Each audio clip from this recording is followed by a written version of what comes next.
Hi అండి, అందరికీ నమస్కారం. మేమైతే ఓటేయడానికి అయితే వచ్చేసాము. సో 7:45 అయింది టైము. నేనైతే 7 కల్లా వేసేద్దామని ఎంతో వెయిట్ చేశాను, కానీ కొంచెం లేట్ అయిపోయింది.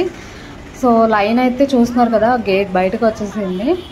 మేమైతే ఓటర్ ఐడి మర్చిపోయాము, స్లిప్స్ తెచ్చుకున్నాం కానీ. సో కొంచెం దారిలోకి వచ్చిన తర్వాత గుర్తొచ్చింది కాబట్టి మళ్ళీ వెనక్కి వెళ్ళి తెచ్చుకునేసరికి కొంచెం లేట్ అయ్యి జనాభా అయితే పెరిగిపోయారు. ఫస్ట్ అయితే గేట్ వరకు ఉన్నారు, ఇప్పుడైతే రోడ్ మీదకి వచ్చేసింది. సో మేము నించున్న లైన్లోనే మా ఆయన కూడా నించుండిపోయారు, అక్కడే అనుకున్నారు. ఫస్ట్ ఆఫ్ ఆల్ కన్ఫ్యూజ్ అయ్యి తీరా చూస్తే అదే బిల్డింగ్లో ఇంకో లెఫ్ట్ సైడ్ వెళ్ళాలంట. సో అది తెలుసుకొని మళ్ళీ మా ఆయన వెళ్ళేసరికి అరగంట సేపు టైం లైన్లో నించొని వేస్ట్ అయితే అయిపోయింది. సో మేమైతే లోపలికి ఎంటర్ అయ్యి ఇంకా వెళ్ళి ఓట్ అయితే వేసి వచ్చేసాను. నాది అయ్యేసరికి 8:30, 8:40 అలా అయింది.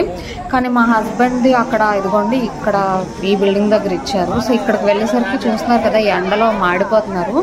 సో 8:30కే అంత ఎండకు తట్టుకోలేక చూడండి, ఆడవాళ్ళు కూడా తల మీద కొంగులు వేసేసుకున్నారు. కనీసం టెంట్ అలాంటివి ఏర్పాట్లు కూడా మినిమం చేయలేదు అక్కడ. సో ఇంకా లేట్ అయి ఉంటే మాత్రం ఇంకా మాడిపోవాల్సిందే. ఎందుకంటే ఈవినింగ్ 6 అయినా కూడా ఎండ వదలట్లేదు, 5, 6 అయినా కూడా. సో మార్నింగ్ రావడం మంచిదైంది అనిపించింది. మీరందరూ కూడా మీ ఓటు హక్కును ఖచ్చితంగా వినియోగించుకోండి. వీడియో నచ్చితే లైక్ చేయండి, షేర్ చేయండి, సబ్స్క్రైబ్ చేయండి.